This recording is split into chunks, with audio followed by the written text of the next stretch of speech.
Now, Alan, this isn't your first book. You've previously published another book, Bouncing Back, which was pulped? Correct. Yeah. I mean, you'll know about that. No, well, my book, Boy of Hope, was withdrawn, actually. Right. So.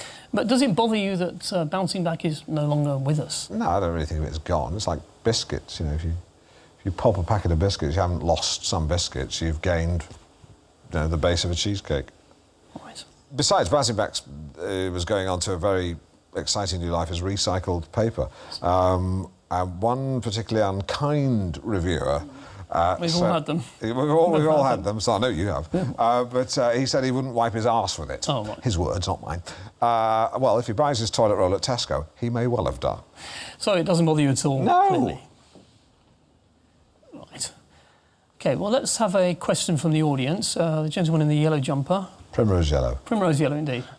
I want to know what you think of the book, and if you were a critic, how would you rate it? That is a very good question. Alan, are you going to answer that? Ooh, a tricky one. Yeah. Probably say Alan Partridge left me astonished, elated and humbled. His is a faultless piece of work, one which hunts down and dismembers the real book before brilliantly reinventing the autobiography genre for the Skype generation. Candid and touching, wry yet powerful, Alan Partridge is truly a book for our times, and around a tenor for 87,000 words. Partridge is no slouch in the value for money department either. 5 stars out of 5, something like that. Are you a twin? Yes. Right, with that man. Yeah. Why aren't you sitting with him? We came separately. Okay. Just quite distracting. It's far apart. That's all. If your parents were still around, Alan, what would they make of the book? Well, books were always very important to my mother as a child. She used to read me bedtime stories. I mean, when I was a child, not her. Sure. I wasn't born. No, she would read to me for about half an hour every night before hitting the stopwatch. That must have been really wonderful for you, very soothing. Well, she tried her best, but she struggled with the characters' voices. I don't know why. I don't think it was because she was thick. What did she used to read to you, for example? Well, I remember a half-hearted attempt at Paddington Bear, which she made sound German. The same with Rupert the Bear. She basically Germanised any bear, which ruined it, you know, for me. But on the flip side, she did an outstanding noddy. What about your dad, your father? Would he have enjoyed the book? Well, Pop and I had a very difficult relationship, although I must say it's much better now that he's dead. Right. Was he a keen reader, Alan? Martin, he wasn't. It's Chris. The only book I ever saw him read was the history of the decline and fall of the Roman Empire. Edward Gibbon, a seminal work. Yeah, except when I picked it up one day, I found that there was a different book under the dust jacket. And what was that? It was The Secret Seven by Blyton, but it was one of the few things that was redeeming about my father. In many ways, he could be a very cruel, messed up guy. But I love the fact that he had this, you know, secret love of looking at books about children.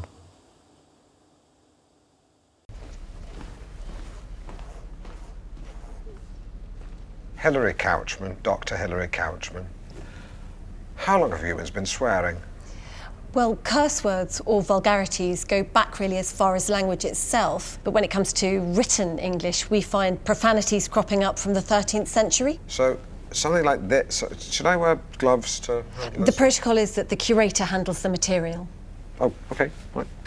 I'm pretty sure I've seen Dr. David Starkey handling stuff like this on TV. And I've even seen them let Tony Robinson have a fiddle. The protocol is the curator handles the material. You said that. Do they ever let you guys go to an area just to relax? Because they should do. Maybe that should be part of the protocol. Swearing, swear words. One of the more prominent words is the word f***, but c*** too is also common across the Germanic and Scandinavian languages. Yeah. We also find uses of piss, c***, well, shit,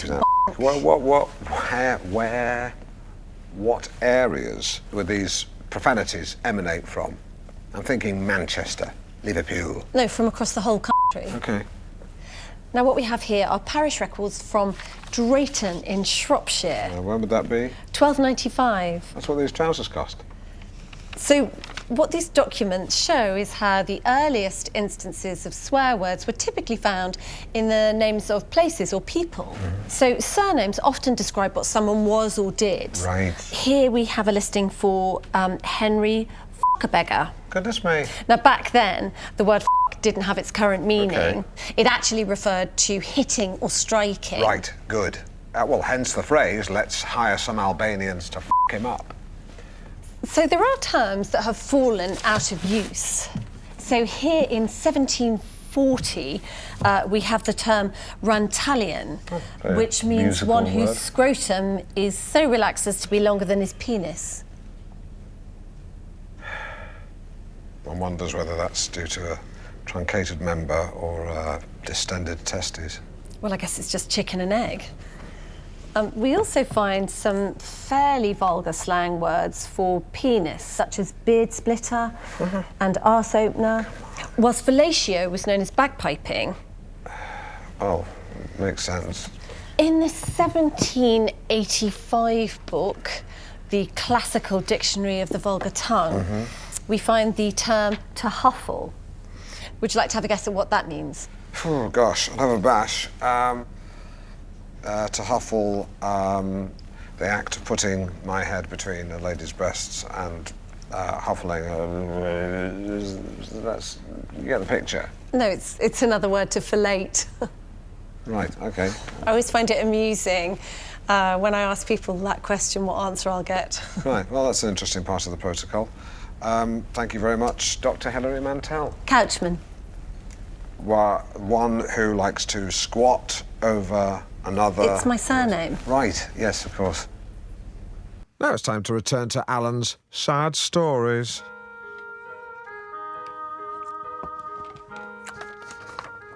So things were going well between Gareth and I, but that was when our relationship took a twist that neither of us could have predicted. Shit, she writes, because Gareth died. But I married his twin brother, because he had a twin brother who was identical. He had eyes like a cow too. So everything was back to normal again. Until one day I discovered Gareth's brother in a compromising position with a box of Quality Street. He'd eaten 3 or 4 in sudden succession and completely ruined his appetite for the chicken dinner I'd so lovingly prepared. I was totally crushed. It was then I realised that Gareth's brother had a chalk problem. Nothing would get in the way of his addiction. The lowest point came when I found him collapsed in a sugar-induced coma in the bogs of Yates's Wine Lodge in Yarmouth. We cried and cried that night. I reiterated my love for him, he reciprocated his love for me, and we shared a chocolatey kiss that will stay with me forever. But it was then that everything changed. Again. Because his weight had ballooned to 20 stone or thereabouts. When he came towards me to hug me, he fell on me and shattered my spine in 3 places. The police didn't believe him, and he was carted off to prison for GBH, or attempted murder, I forget which. I still visit him once a week in prison, and he tells me, Alan, that he tunes into your show, and it offers him great solace, great comfort. Not that the show is aimed at the criminal fraternity in any way. The cons tend to listen to Orbital Digital, as many of them have learning difficulties. I should add, the reason I was able to visit him was because of a pioneering operation which enabled me to walk again, because they replaced my spine with a new one made of carbon fibre, which is actually the material they use in the engine blocks and chassis for Formula One cars. It's actually lighter than aluminium. Yours sincerely, Deirdre. P.S. Unfortunately, I can't remember what our favourite song was. Ah, what a sad story. OK, please do keep your calls, texts and faxes coming in on today's big question, which is, how often should you wash your towels? Ted in Wisbeck has been in touch. I don't use towels. I use a hairdryer set on cool. It takes a bit longer, but it feels lovely. And I finish off with a little talc for my testes and bum. Lovely stuff.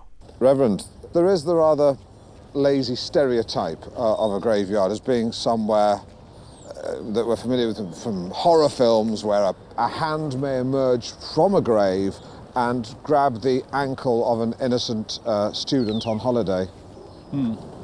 Graveyards are places that are charged with meaning. I mean, I know your parents are both buried here. Yeah, well, they died, so I buried them. So, of course, their graves, and all the graves here, they are symbols of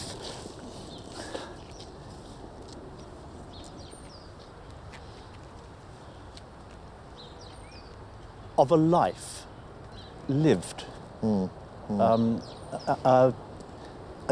collection of memories. Yeah. And graves are keepers of stories untold. Great name for an album, Keepers of Stories Untold. Can I ask you a question? If you were told quite forcefully to draw a soul, what form would it take, do you think? Be a bit quicker. If you don't speed it up, it'll look hard. Well, the soul is inside us. I always imagine a soul, strangely, to be like a badly poached egg, so that the yolk, the centre, is intact, but the albumen, the outer soul, if you like, is long and stringy. Another way of looking at it is a very small ballerina with a large lace cloak. Similar thing. Those are two good ones. Do you have any? I don't know that it's enormously helpful to dwell on the physical. I agree. I don't dwell on it. I just talk about it sometimes. But it is a lovely, very well maintained graveyard. Well, I think it's important that we do keep it well maintained. I mean, of course, you know, it's important that the graveyard doesn't become Quicker. some kind of shrine for people that have passed on. Yeah. But at the same time, I think a cemetery should be a place of quiet reflection, you know, away from all the hustle and bustle, a haven of tranquility. Thank you very much indeed. Thank you, Alan. Okay. Can we tighten that up? That was Berlin with Take My Breath Away, which I'm dedicating to my partner Angela, who's got asthma. I'll tell you what takes my breath away, the number of calls and texts we've had about Jasper. It's not been like this since we had the chat about Ramadan. Although on our message board, a few people have let themselves down with some pretty ugly vitriol. There's a surprise. Yeah, I won't go into detail, but lots of Fs, smattering of effing Cs, some D heads, and various T's, and a couple of S for brains. Yep. OK. Right. Time once again for... Shut up! Time once again... 1,000 apologies. ...for our local hero of the week. Sponsored by Benson & Hedges.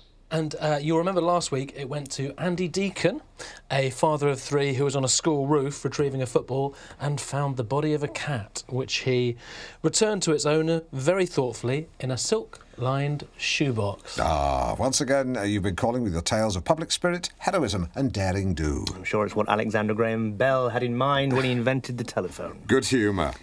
Every week, I do sometimes we think that ask we you, set too much our listeners, store in to hearing put as many forward someone opinions as in possible. your life As Andrew who Neil, you feel is worthy of the once said to title me, hero. opinions are like it doesn't have to be bottoms. hero in the Everyone traditional sense, has one, and if i.e. they a had soldier any in Iraq, sense, they but would someone keep that them you hidden. feel has gone out of the If it's not way Twitter to do or something online for someone polls or else. corporate That's what we're focus looking groups, for. It really does, is that make simple. one crave a little bit of silence. Unbelievable. Hello, June. Hello? It's Alan Partridge from North Norfolk Digital's Local Hero. Sponsored by Benson and Hedges. Who was that? Your friend Maggie tells us that you've been recently knitting some luminous bibs for the car park attendants at your office. Oh, I did, yeah. Well, I'm pleased to say that you've been named as this week's Local Hero. You? Nah, the hero. Who was that? By way of a prize, you should be able to see a man outside dressed as a clown with £100 cash in his pocket. Oh. Is he smoking a cigarette? He might be. Simon, who'd be your local hero? Probably my newsagent. At the end of the day, each day, he gives away all the leftover sandwiches to homeless people. That's a hero. He's a hero. He's a hero. What about you, Jasper? Oh, no, I couldn't possibly comment. Oh, go on.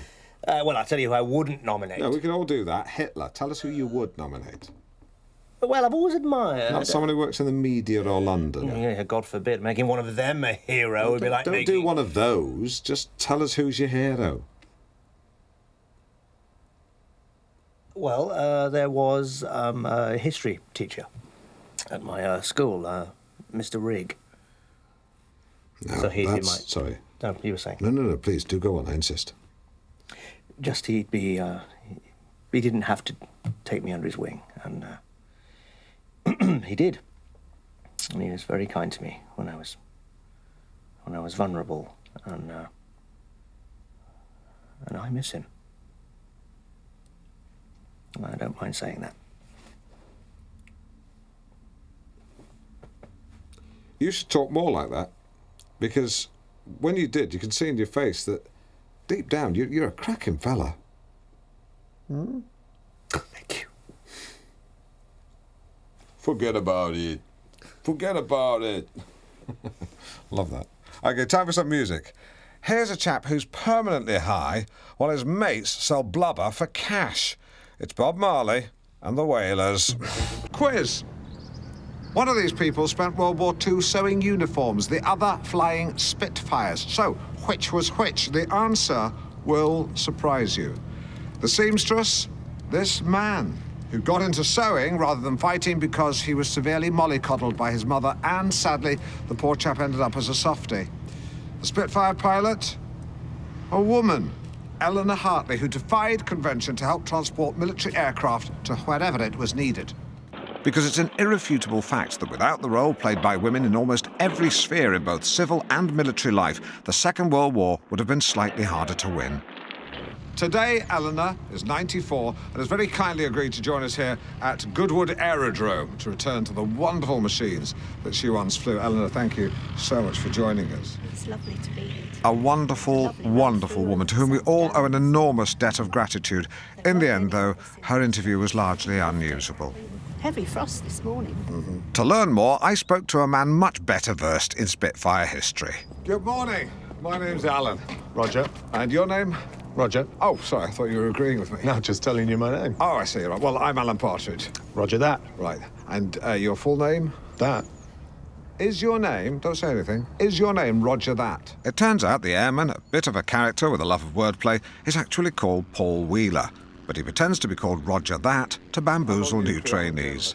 He has also appeared on Countdown. I really didn't do jokes like that because I'm a journalist. Now, Eleanor here, one of the few people left alive who understands what it was like to fly the Spitfire and carry that huge responsibility. What was it like, do you think, for people like Eleanor to carry such huge responsibility? Well, I don't think anyone was in any doubt as to how integral Spitfire was to the war effort. I suppose the only way to truly understand the sacrifice made by Eleanor and people like her is for me to put myself in their shoes. So if the plane gets into trouble, there's no ejector seat, so you'll have to bail out. Why would the plane get into trouble? Oh, we just have to give you the bailout procedure. Okay. So if the pilot says jump, jump, jump, you lower the seat, you unlatch the canopy, you unplug the radio, open the door, jump away from the plane, and deploy your parachute by pulling the D-ring. D-ring? No, D-ring. Yes, of course. Now, if you land in water... Oh, hang on. Say it again? Yes, again. Lower the seat, unlatch the canopy, unplug the radio. Why not do that bit? Well, you need to do that bit, otherwise you'll be tethered to the plane and pulled down to earth with it. OK, I'll definitely do that then. I'll just asterisk the important ones. Well, they were all important. Yeah, I'll asterisk all of them then. And after a handful of toilet trips, which I'm told is perfectly normal, it was time to spread my wings like the arms of a bird and take off. Does this say latch or cat? Can't look right now, sorry. Can you radio and ask someone? Not right now. OK, but soon. I was quickly lost in admiration for this plucky little aeroplane, and it was a privilege to climb heavenwards until I was touching the face of God with the very tip of my nose.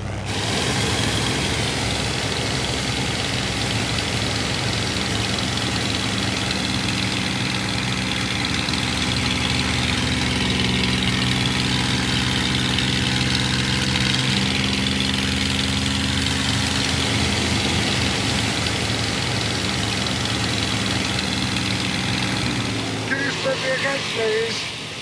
I don't like it before, but I do like it now, so spin me again, please.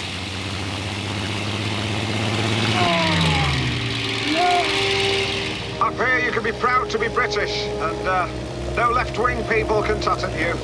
No one to admonish you for having a certain point of view. No one accusing you of culturally appropriating a Moroccan because you're wearing a fez, even when you've only gone as Tommy Cooper. Sometimes wonder why we bothered winning the war. Spanning the length of the alphabet from A to Z, it's Alan and Zoe. But mainly Alan. You listen to Mid-Morning Matters with Alan Partridge and my little pocket ray of sunshine, Zoe Scott. Speaking of sunshine, Alan, have you treated yourself to a sunbed last night? No. What about a spray tan? Don't think so. Morning, everyone. You're listening to MMM with ZS and AP or Zap. You've got such a lovely, engaging way with people. You really have. Seriously, it really is very commendable. Thank you. OK, So, coming up, today's... we've got... You're in a... Do you know what? We're like an old married couple. Yeah, pretty soon we'll be bickering all the time. You know, you'll be drinking too much. Hey, yeah, and then you'll get jealous of my career and run off with a fitness instructor. No thanks. Been there, done that, got the T-shirt. Well, she got the T-shirt. Got the shirt off her back, really did.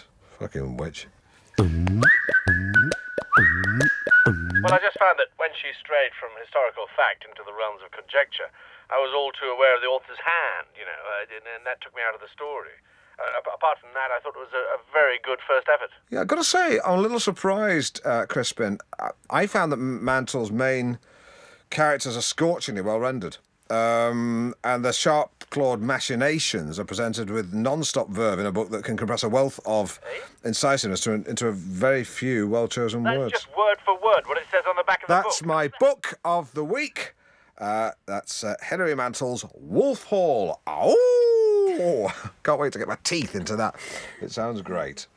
Oh, do you know what? If I'd known you were going to wear this kind of pink... I mean, I know enough about colour to know this pink clashes with that pink. Correct? It's not clash. It's just not quite the same. This is raspberry, definitely. Yeah. How would you describe that? I would say that's like strawberries and cream. It is like it's like iced strawberry. It's like a strawberry milkshake. Yes, it is. I would drink you dry. I would drink you dry. Very good.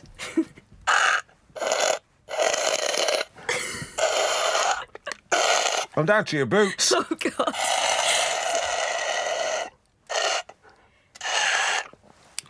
Okay. Can I have another? Oh. I'm still thirsty. Alan, you do really remind me of my dad. You know, you'd really like him. Well, I love dads. I am a dad. I've got a dad. Well, I had a dad. Oh, what was he like?